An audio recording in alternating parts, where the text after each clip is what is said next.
Gracias por continuar en nuestra sintonía. Seguimos informando en esta entrega de información. El doctor Óscar Montero, subsecretario de Contenidos de la Secretaría General de Comunicación, envió una comunicación con fecha 23 de abril al señor Francisco Herrera Arauz, director de Ecuador Inmediato. En esta comunicación se afirma lo siguiente, en referencia al comunicado público titulado Por orden de la Presidencia de la República, se cerró ecuadorinmediato.com y firmado por el Consejo Editorial del Sistema Informativo Ecuador Inmediato, que por cierto sería bueno, afirma, sería bueno que se hicieran públicos los nombres de quienes lo conforman.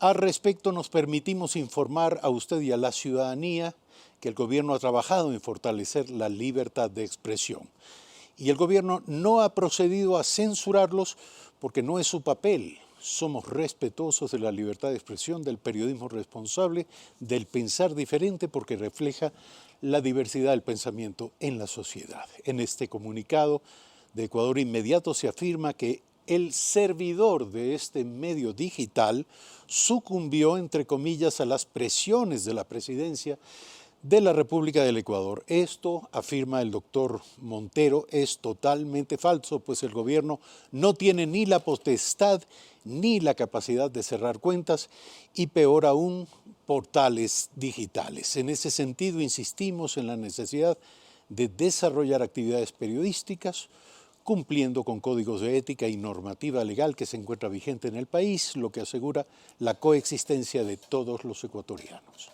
Esta es una aclaración que, como decimos, hace el doctor Óscar Montero respecto de las declaraciones de los titulares del portal Ecuador Inmediato acerca de una supuesta censura a través de medios electrónicos. Continuamos informando esta mañana. Fernando Flores, asambleísta por América Latina, el Caribe y África, integrante de la Comisión de Soberanía e Integración, Relaciones Internacionales y Seguridad, representante de CREO, es nuestro invitado en esta mañana. Buen día, gracias Eduardo, por estar aquí. Buenos días, gracias por poder dirigirme al pueblo ecuatoriano. María Fernanda Espinosa será enjuiciada, la ex canciller de la República, es la interrogante. Buen día. Sí, bueno, felizmente el día de ayer ya la Comisión de Fiscalización, dando cumplimiento a lo establecido en la Ley Orgánica de la Función Legislativa, al terminarse los 5 días de una vez de haber sido conocido por parte del CAL de que ya estaba iniciado el proceso de juicio político, ayer lo calificó la comisión e iniciamos el proceso ya de notificación. Hemos conversado con la presidenta María José Carrión, nos ha explicado de que nos van a notificar a los proponentes de este juicio político el día lunes, en vista de que como la señora María Fernanda Espinosa está en Nueva York, pues se va a mandar por valija diplomática la notificación a ella y una vez que la reciban nos van a notificar a nosotros para que los 15 días que corresponde por ley para poder presentar pruebas de cargo y de descargo sean pues juntos, ¿no? Que vayan paralelos para poder llevar un juicio político de acorde a lo que dispone la ley, en el caso nuestro presentar todos los documentos de cargo y ella pues para que ejerza su derecho a la defensa. Vamos a volver con los argumentos de quienes acusan a María Fernanda Espinosa. Pero queremos volver sobre la información previa. Este martes se inició en la Comisión de Fiscalización de la Asamblea Nacional la sustanciación del juicio político en contra de la ex canciller. A la actual presidenta de la Asamblea General de Naciones Unidas se la responsabiliza por irregularidades cometidas en la naturalización del fundador de Wikileaks, Julian Assange.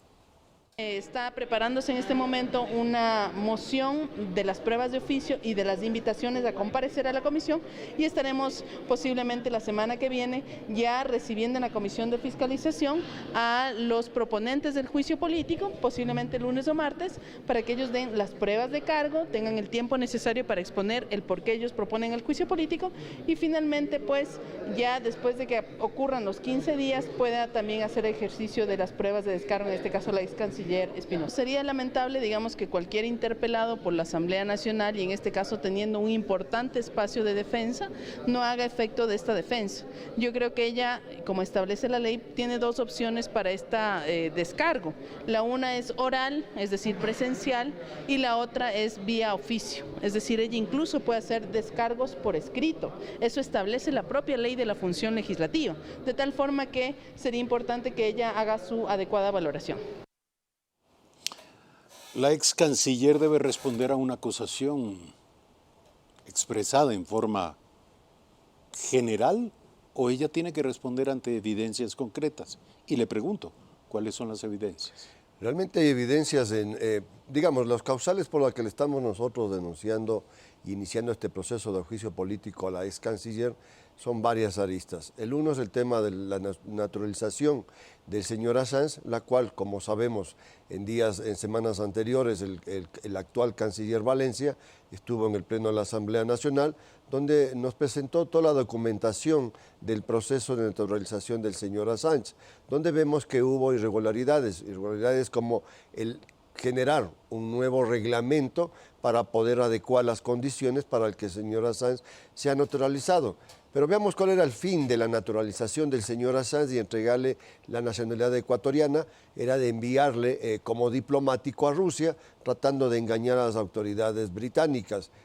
Consideramos que una persona que está representando al país internacionalmente, pues no puede caer en ese tipo de situaciones, no puede anteponer sus intereses ideológicos sobre los intereses de un país. Igualmente vamos a demostrar en el juicio cómo al señor Assange se le entregó una cédula de identidad con datos falsos. Usted sabe que nuestra cédula de identidad especifica claramente nuestro domicilio o la parroquia en la cual nosotros residimos. El señor Assange en su cédula asoma como residente en Quito, en la parroquia de Chaupicruz. Mientras que todos sabemos que el señor Assange no conoce el Ecuador, no habla español, que es otro de los temas que se toparon vamos a entregar como prueba, es de que se le hizo una prueba de varias preguntas en la cual el señor Assange logró 100 puntos sobre 100, siendo la prueba en español, y conocemos indudablemente de que él no conoce, no habla el idioma español. Es decir, varias irregularidades que durante el proceso de las pruebas de presentación de pruebas de cargo la vamos a hacer. Pero también viene el tema del abandono por parte de la Cancillería a los ecuatorianos que residen en Venezuela. En Venezuela residimos casi 300.000 ecuatorianos, los cuales estamos padeciendo la misma situación de crisis humanitaria que padece el pueblo venezolano.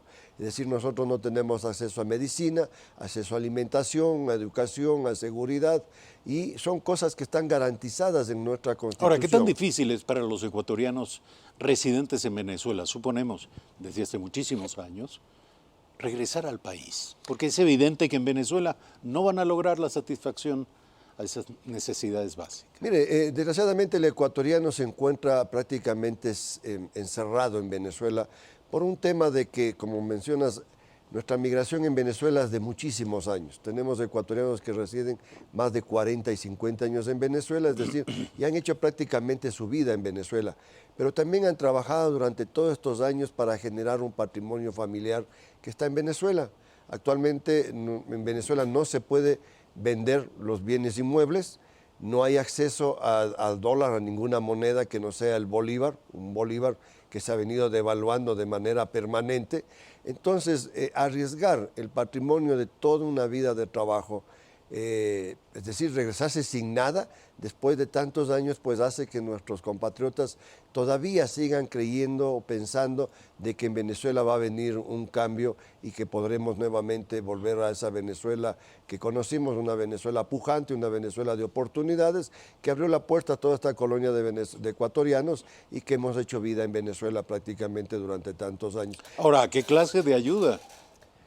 Bueno, de manera objetiva y realista esperan ustedes. Bueno, la ayuda que se pidió en ese momento y que corresponde de acuerdo a lo que dice la Constitución y la Ley de Movilidad Humana era abrir un canal humanitario para poder nosotros recibir como ecuatorianos, por ejemplo, medicamentos, por ejemplo, que muchos de nuestros compatriotas puedan ser atendidos por médicos ecuatorianos, ya sea en territorio venezolano o en territorio ecuatoriano. Nosotros tenemos Pero ya ha como dicho, ejemplo, si me permite, el gobierno sí, venezolano que toda la ayuda deberá ser coordinada a través de las autoridades de Venezuela. ¿Qué le garantiza a usted que eso va a llegar a los ecuatorianos? lo que pasa es que en su momento, digamos, el gobierno venezolano en este momento está hablando de que toda la ayuda humanitaria debe ir por ese canal, pero recordemos la cercanía ideológica que tenía la ex canciller y el gobierno del señor Rafael Correa con el gobierno del señor Maduro. Lo que se pedía es abrir un canal humanitario como lo abrió la República del Perú.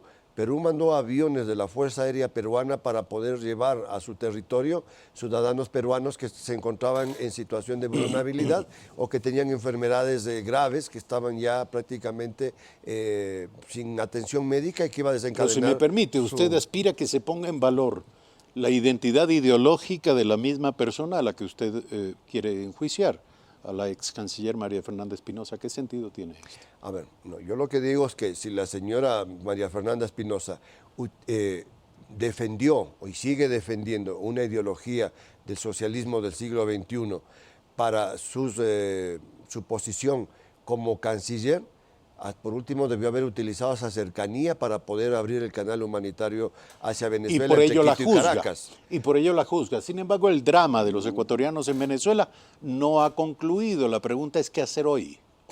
Hoy en día vemos que el gobierno del señor Lenín Moreno ha tomado una decisión de no reconocer al gobierno del señor Maduro, reconocer al gobierno del señor Guaidó, y nosotros esperamos que el cambio democrático que venga en Venezuela permita que nuestros compatriotas sí puedan recibir ayuda humanitaria en el sentido de medicamentos, en el sentido de atención médica para poder venir al país de ser necesario.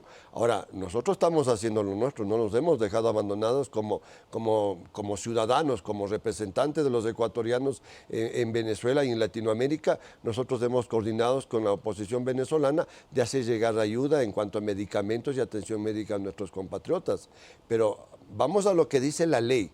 La Constitución y la Ley de Movilidad Humana obliga al gobierno nacional a través de Cancillería a no dejar en desprotección a los ecuatorianos que vivan en cualquier parte del mundo. Y en este caso la señora Fernanda Espinosa no quería reconocer que en Venezuela existía una crisis humanitaria por anteponer su ideología política. A eso es a lo que me refiero yo, en el sentido de que ella podría haber en algún momento, por último, utilizado esa cercanía para poder o hacer llegar ayuda a nuestros compatriotas, era lo justo, me parece que era así. No la estoy juzgando por su ideología política, le estoy juzgando porque ella no cumplió sus funciones como canciller de acuerdo a lo que dice la Constitución y las leyes. Sin embargo, si me permite, lo que usted afirma deja planteada la pregunta de qué hacer por los compatriotas, por los ciudadanos ecuatorianos residentes en Venezuela. Y aún reconociendo que en Venezuela hay una grave crisis, que es lo que ya hace el gobierno nacional, la pregunta es eso de qué sirve para aliviar la situación gravísima de los ecuatorianos en Venezuela. Bueno, yo creo que las reuniones que se ha mantenido el presidente de la República con el Grupo de Lima y con otros países de la región buscando que retorne la democracia a Venezuela, pues es un gran apoyo para nosotros en el sentido de que hay una esperanza de que podamos indudablemente tener en Venezuela un gobierno democrático que permita recibir ayuda humanitaria. En su momento, cuando venga el cambio de gobierno en Venezuela, estimamos de que el gobierno ecuatoriano mandará ayuda inmediatamente a nuestros compatriotas directamente y a través de acuerdos bilaterales con el nuevo gobierno democrático que se instale en Venezuela y con organismos internacionales que también estamos conversando y estamos pendientes a la expectativa de lo que va a pasar. Yo personalmente, por ejemplo, estuve en Cúcuta cuando se iba a hacer el paso de la ayuda humanitaria hacia Venezuela en los puentes internacionales entre Venezuela y Colombia, donde nosotros vimos realmente que el gobierno venezolano impidió de manera salvaje el ingreso de ayuda humanitaria a los venezolanos y indudablemente a la colonia ecuatoriana, porque estábamos justamente en ese sentido nosotros allá buscando que a nuestra colonia pues también se le dé de alguna manera esa ayuda que iba a ingresar a Venezuela y que desgraciadamente no fue posible. 300.000 ecuatorianos, dice usted, así es, viven en Venezuela. Vamos concluyendo. ¿Cuál cree usted que podría o debería ser el impacto de una decisión de censura en la Asamblea Nacional en contra de la ex canciller María Fernanda Espinosa de cara a su actual desempeño como presidenta de la Asamblea General de Naciones Unidas? Mire, nosotros no tenemos una potestad sobre la posición de la señora María Fernanda Espinosa como representante en las Naciones Unidas. Yo sí creo que es importante dar un ejemplo al pueblo ecuatoriano de que desde la Asamblea Nacional fiscalizamos con transparencia, que fiscalizamos sin odios, sin revanchismo político. Aquí lo que queremos evidenciar es de que siempre se antepuso una ideología política ante la situación de los ecuatorianos en Venezuela. Y yo espero que la sanción sea moral y ética a la señora María Fernanda Espinosa, y ella, espero de que realmente ante esta situación, una vez que demostremos que tenemos la razón, ella renuncie al cargo que ostenta, y por otro lado que el gobierno nacional suspenda el envío de recursos para su manutención en Nueva York. Recientemente nuestra compañera Cristina Reyes demostró cómo se paga un lujoso apartamento de $7,000 en Nueva York para la señora Espinosa, cómo maneja 2 asesores que ganan más de $9,000 en Nueva York, alimentación, transporte, es decir, a los ecuatorianos nos cuesta la estadía de la señora Espinosa en Nueva York más de $500,000 durante este año, y consideramos que el Estado no tiene por qué cubrir estos gastos una vez que ella sea censurada moralmente dentro de la Asamblea Nacional, y espero que así suceda y que el gobierno tome la mejor decisión en eso.